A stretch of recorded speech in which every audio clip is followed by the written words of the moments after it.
Morning CMS, and here's our top story. Last weekend, Cromwell Middle School Drama Department presented Into the Woods. Take a look at some of the highlights of this amazing performance. Ingredients. Forget that child. No, we followed your instructions.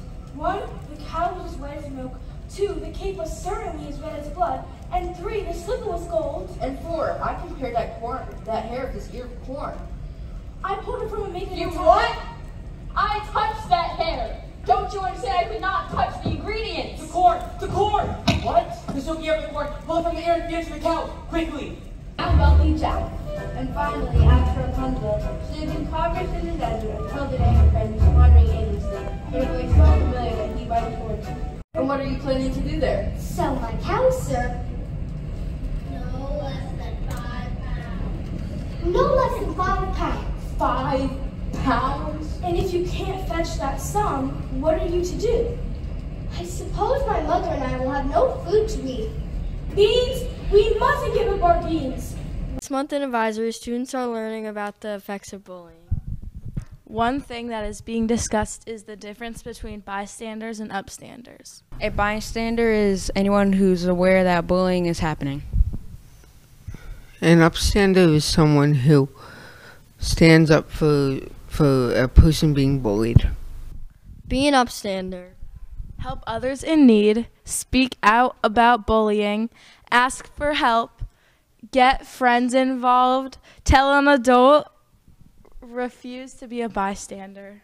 6th grade social studies students have been making origami cranes in honor of the Sadako Sasaki story called 1,000 Paper Cranes. Sadako was a young girl during the atomic bombing of Hiroshima in 1946. About 10 years after the bombing, Sadako developed cancer from her exposure to radiation from the atomic bomb.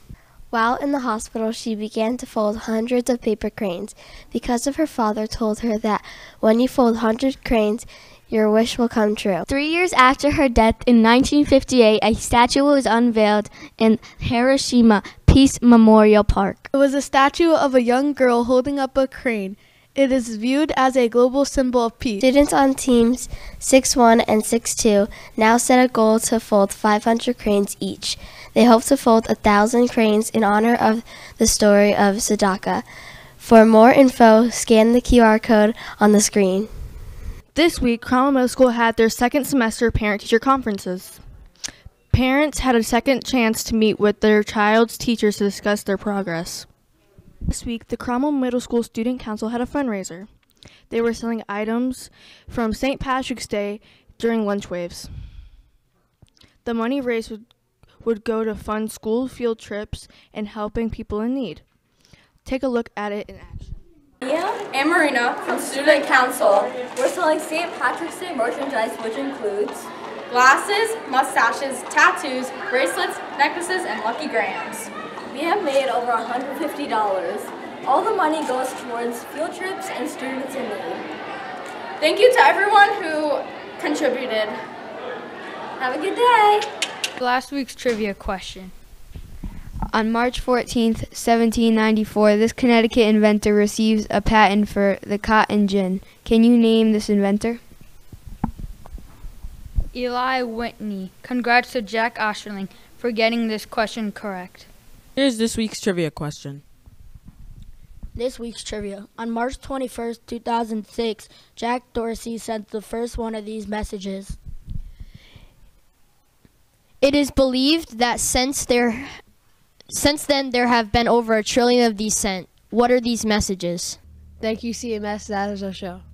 Good morning and have a pleasant Friday. Remember to be excellent to each other.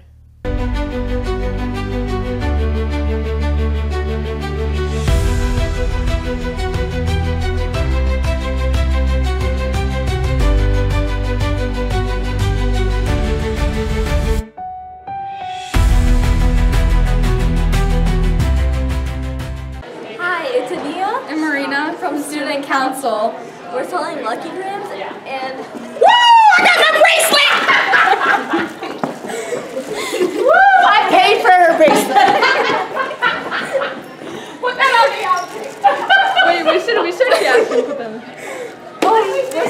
Oh, are you selling it? Yeah, selling it during lunch. What are you selling it for? It's going towards the student council fund, which will go selling Lucky Grams, necklaces, tattoos, Mustaches, glasses, and It's fun to stay at the YMCA. It's fun to stay at the YMCA.